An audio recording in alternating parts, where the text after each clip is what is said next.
এগুলো ধোকা, ওরা কেউ থামবে না।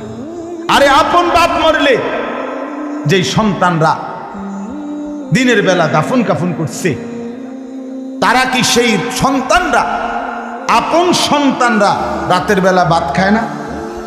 কথা বলেন না কেন? পাশের ঘর থেকে খানা রান্দাইয়ে আরো বেশি খায়, আরো একটু গোস্ত লাও, যেই কান্দাটা তুমি কাঁদছো আজগা কি ভাইয়া, তাহলে আপন বাপ, তারপরেও তো সন্তান খানা খায়, তোমার লাগে কাঁদবে কে? এর জন্য পৃথিবী আমাদের কারো জন্য থামবে না ভাইয়া, থামবে না। সামনের গাড়ি অ্যাক্সিডেন্ট করে, পেছনের গাড়ি অপেক্ষা করে না, পাশ কাইটা কাইটা চলে যায়। জ্যাম বাজ্যা গেলে আরো শিক্ষার শুরু করে, আরে লোক মরে গেছে, আরে মরলে মরুক বেটা, রাস্তা ক্লিয়ার করতে কম। ঠিক কিনা বলেন না কেন? ধরে বেটা বেটা কেডা মরছে না মরছে বেটা, এর লেগে বুঝি মানুষের রাস্তা আটকায় রেখে, মানে এই যুক্তি দেখা। তাহলে কেডা মরছে না মরছে মানে তোর মতো এক মানুষ মরছে, ঠিক কিনা বলেন না? তোর মতো এক সুস্থ সবল মানুষ মরছে বেটা, যে একটু আগে হাত নাড়তো পা নাড়তো, সেই মানুষটা এখন রক্তে ভাসতেছে বেটা, পাত্তাও নাই। কিসের সময়? কার হাতে সময়? সবাই মেশিনের মতো, যন্ত্রের মতো দৌড়াইতেছে। রাস্তায় দেখেন না সিএনজি অটো কি করে সবাই, কারো হাতে সময় নেই, ঠিক কিনা বলেন? কে কাকে ঠেলিয়া যাবে, কারো হাতে সময়, কে কার জন্য থামবে? এই জন্য তুমি নষ্ট হয়ে গেলে বন্ধু, কেউ তোমারে ফিরাবার নাই, তোমার জন্য ভাববে কেউ, ডাকবে কেউ, কাঁদবে কেউ নাই। আরে আপন মা বাপের তো খবর নাই এখন। আপন বাপ সাইয়ার হইছে, দেখে তার ফুতে আজকে 6 বছর 9 বছর এক ওয়াক্ত নামাজ পড়ে না, এবড়া বয়ে বয়ে বিড়ি খায়, বন খায়, চা দিয়া ভিজাইয়া খায়। এবারটার মাইছ না সেইটার নামাজ পড়লে পড়ছে, না পড়লে রাতের ব্যাপার। বাবুরে টেহা দন দিছে, টাকা দিলে খালাস। যদি সুতে টাকা দেয় বাপের কোনো অসন্তুষ্টি নেই, আর যদি টাকা না দেয় এবড়ার গজবে আল্লাহর আরশ কাঁপে। ফুতের উপরে লানত দিতে দিতে, অভিশাপ দিতে দিতে শেষ, কারণ টাকা দেয় না, টাকা দেয় না। পুরা গ্রাম হাইটা হাইটা তখন মানুষের কাছে বদনাম, এই ফোলাগারে মানুষ করছি আমি, এই ফোলার লাইগা জীবন যৌবন শেষ করছি, 12 লাখ টাকা সুদে লইয়া তারে আমি নিজে বিদেশ পাঠাইছি। কত বড় নেয়ামতের কথা! বেশরম মানুষ সুদে টাকা লইয়া আবার মানুষের দ্বারে কও, এত বড় হারাম কইরা আবার কইতেছ, হ্যাঁ 12 লাখ টাকা দিয়ে ফোলা বিদেশ পাঠাইছি আমি, কিস্তি লইছি আমি, সুদে লইছি আমি, আর অন ফোলাগা একটা টাকা দেয় না। তার মানে সম্পর্কটা হয়ে গেছে এখন টাকা পয়সার ভিত্তি। আখেরাত কোথায়? আখেরাত কোথায়? আমার মা বলছিলেন, আজীবন আমার আব্বা বলতেন, আলহামদুলিল্লাহ আমার আব্বা, আমরা 5 ভাই মাদ্রাসায় পড়ছি, 5 ভাই আলেম হয়েছে। আব্বা আজীবন বলতেন, আমার স্বপ্ন আমার ছেলেরা 5 জন আলেম হবে, আমার কবরের পাশে চারদিকে আমার ছেলেরাই দাঁড়াবে। এই বছর আমরা ঈদের 2 দিন পরে বাবার কবরের সামনে মসজিদে গ্রামে মাহফিল করছি। আমি বয়ান করছি, আমার বড় ভাই বয়ান করছে, আমার ছোট ভাই বয়ান করছে, আমার আব্বার, আমরা 5 ভাই 3 বোন, আমাদের ছেলে মেয়ে মিলে, আর আমার মা বাইচা আছে, আমরা 45 জন। আমার বাবার মা সহ, মা ছাড়া 44 জন, মা একজন 45 জন, একের গুণা 45, আলহামদুলিল্লাহ। একেবারে 45 জনের ছোট বাচ্চাটাও, একবারে 2.5 বছরের বাচ্চাটাও আলহামদুলিল্লাহ আল্লাহর নাম বলতে না। 2.5 বছরের মেয়েটাও ওই মজলিসে গেছে, আমাদের সবচেয়ে ছোট, সেও মাথায় হিজাব ছিল, আল্লাহর নাম রাখছে। দাদা ভাইয়ের কবরে দাঁড়াইছে, নানার কবরে দাঁড়াইছে। এই জন্য বললাম বাপ, মা বাপদেরকে অনুরোধ করি সন্তানের প্রতি কদর করেন, সবাই মিলে ফিকির করেন, দেখেন আয়াতের তর্জমাটা শুনেন, তাইলে কথা শেষ। আল্লাহ তাআলা বলেন 25 নম্বর পারা কোরআনুল কারীমের 43 নম্বর সূরা। সূরাটার এই সূরার 7টা আয়াত, ব্যাখ্যা লাগবে না, শুধু তর্জমা শুনুন, তাইলেই বুঝবেন। আল্লাহ বলেন 74 নম্বর আয়াত থেকে পড়ছি, ইন্নাল মুজরিমিনা ফি আযাবি জাহান্নামা খালিদুন।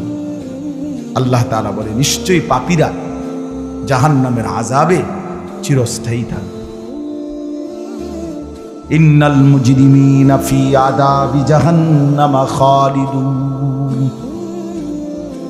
নিশ্চয়ই পাপীরা জাহান্নামের আযাবে চিরস্থায়ী থাকবে। কতদিন? কতদিন? এবার আল্লাহ আবার ব্যাখ্যা করে বলে, বান্দা বুঝেছো? লা ইউফাত্তারু আনহুম, 1 সেকেন্ডের জন্য বিরতি দেওয়া হবে না। জাহান্নামী চিৎকার করে বলবে, মাওলা আমারে মৃত্যু দিয়ে দেন। আল্লাহ বলবে না। জাহান্নামী বলবে, আল্লাহ একটু সময়ের বিরতি দেন, 10টা মিনিটের বিরতি দেন মাওলা। 24 ঘন্টার আগুন, আমারে 10টা মিনিট একটু আলগা থাকতে দেন, আমি যে আর পারছি না মাওলা, এতটা ভীষণ আযাব আমি যে আর সইতে পারছি না মাওলা, আর পারছি না, আর পারছি না। লা ইউফাত্তারু আনহুম, আল্লাহ বলেন 1 সেকেন্ডের জন্য জাহান্নামের আযাব, আগুন বিরতি দেয়া হবে না। ফাতরা মানে কি নাই বিরতি। আহুম ফীহি মুবলিসুন,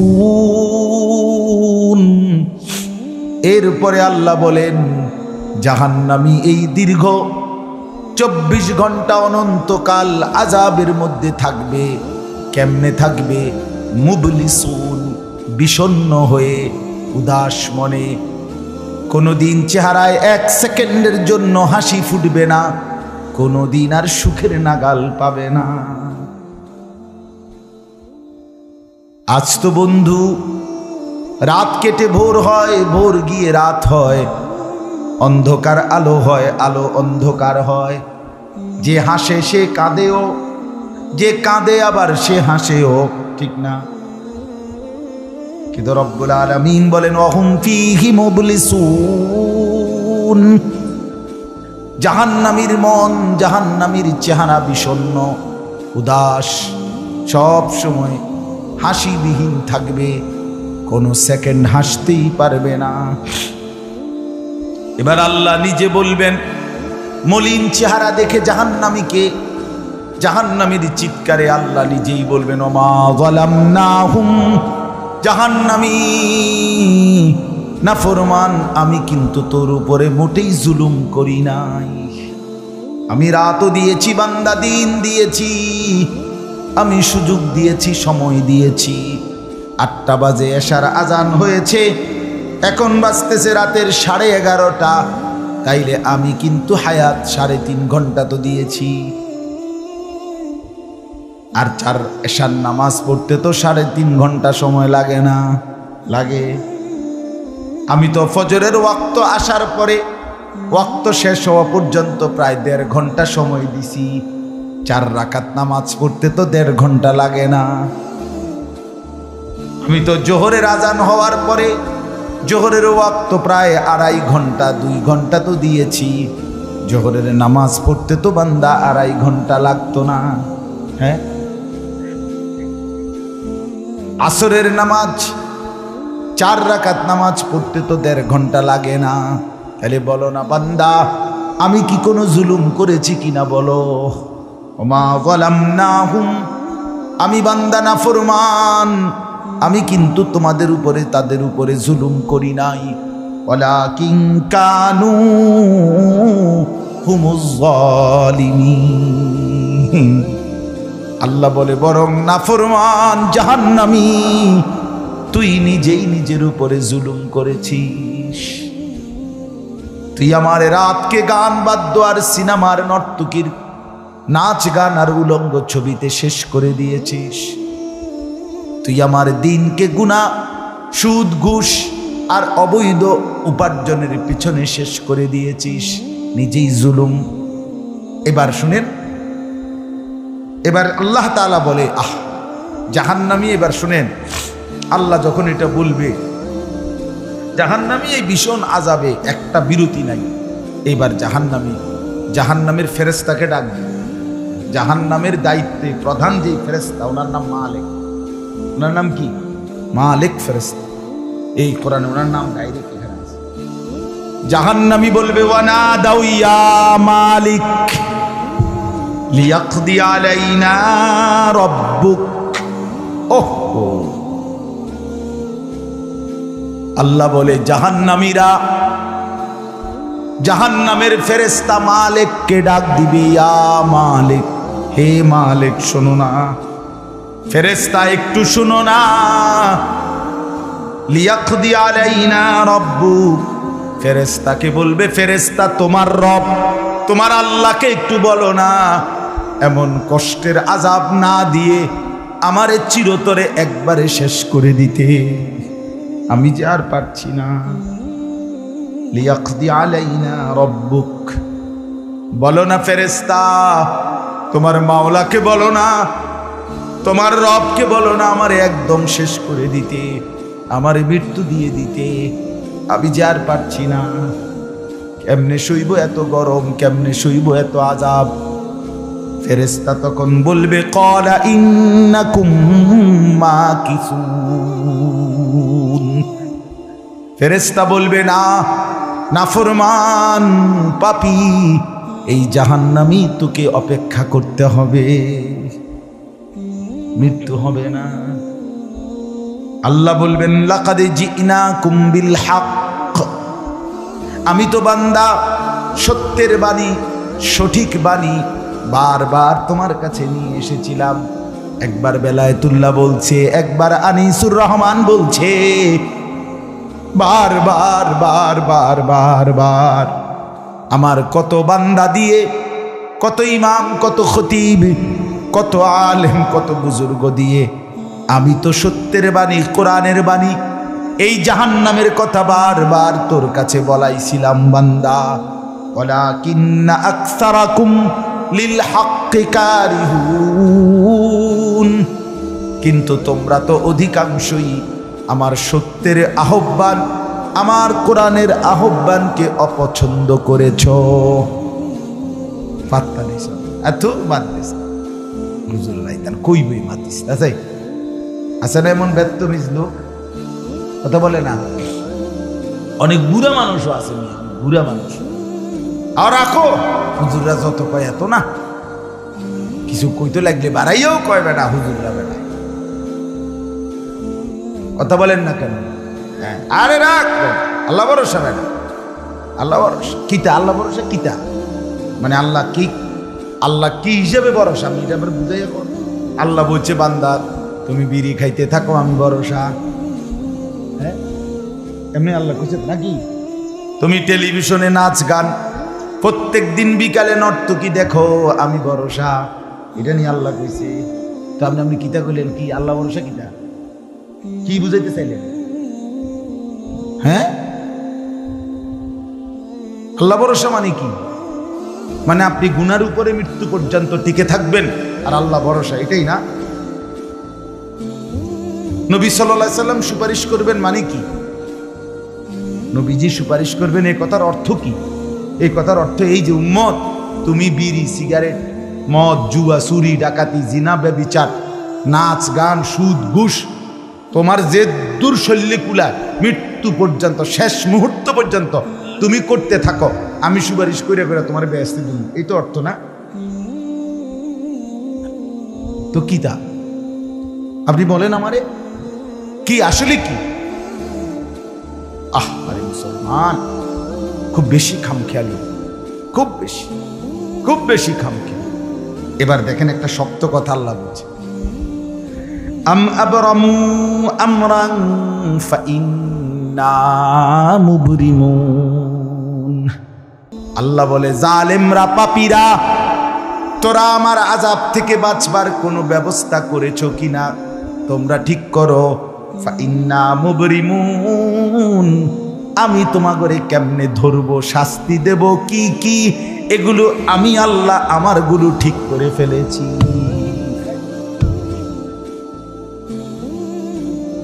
যে আবরামু আমরান, তারা কি কোনো ব্যবস্থা করেছে কিনা জিজ্ঞেস করেন। ফা ইন্না মুবরিমুন, আমার ব্যবস্থা আমি করে নেব। বুঝেন নাই কথাটা? আল্লাহ বলেন আমার শাস্তি দেব কি কি, আমার আযাব দেব কি কি, আমি সব ঠিক করে রাখছি জাহান্নামে। তুমি বান্দা বাঁচবা কেমনে, তোমারটা তুমি ঠিক করছো কিনা বলো। এবার শেষ আয়াত, আম ইয়াহসাবুনা আন্না লা নাসমাউ সিররাহুম ওয়া নাজওয়াহুম। আল্লাহ বলে নাফরমান পাপীরা, জালেমরা, দুশমনরা মনে করে আমি তাদের গোপন কথা, অন্ধকারের গোপন পরামর্শ, একেবারে চুপচাপ নিরিবিলি কথাগুলো আমি শুনতে পাই না। কারণ ইয়ারফোন লাগাই রাখছে না,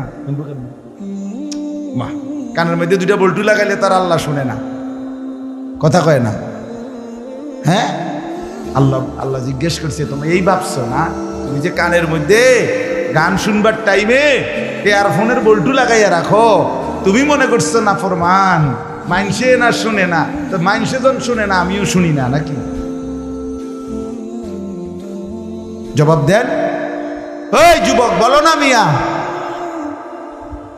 মাটির নিচে কিংবা অন্ধকারে অথবা একাকী কোনো গোপন জায়গায় তুমি যেই অসভ্যতা করছো, যেই ভিন নারীর সাথে কথা বলছো, বন্ধুদের অসভ্য আড্ডা দিচ্ছ, তুমি মনে করছো গ্রামের কেউ দেখে না, গ্রামের কেউ জানে না। আল্লাহ বলে তাহলে তুমি কি এই ভেবেছো যে আমি আল্লাহও জানি না? বালা, হ্যাঁ, আল্লাহ বলেন আমি জানি, আমি শুনি, আমি দেখি।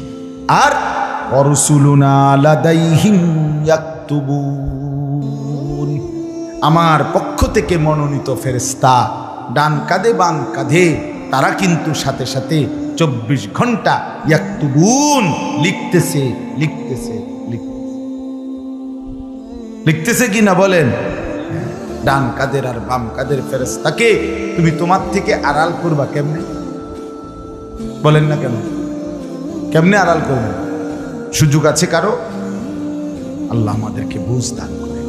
অতএব বাপ, জাহান্নামীর আত্মচিৎকার শুনলেন আপনি, জাহান্নামী আল্লাহকে ডাকবে, জাহান্নামী ফেরেশতাকে ডাকবে, জাহান্নামী একটু আযাবের হালকা করতে চাইবে, জাহান্নামী মৃত্যু কামনা করবে, জাহান্নামী কতভাবে যে বাঁচতে চাইবে, কিন্তু কসম আল্লাহ বাঁচতে পারবে না। এই জন্য দয়া করে রাত গভীরে মেহেরবানি করে চলেন প্রত্যেকে ইনশাআল্লাহ। সিদ্ধান্ত শেষ পর্যন্ত যে কয়জন যুবক টিকে রইলা, বসে রইলা, ভাইয়া তোমাদের কাছে অনুরোধ, আজকের থেকেই বদনাও ভাইয়া। আগামী দিনে মুসলমানের জন্য, ইসলামের জন্য খুব বেশি যুবকের দরকার। তোমরা না আগাইলে, তোমরা না ফিকির করলে আগামী দিনে ইসলামের জন্য লড়বে কে? সারা পৃথিবী ইসরায়েলের ইয়াহুদিদের জুলুম অত্যাচার এখনো তো শেষ হয়নি।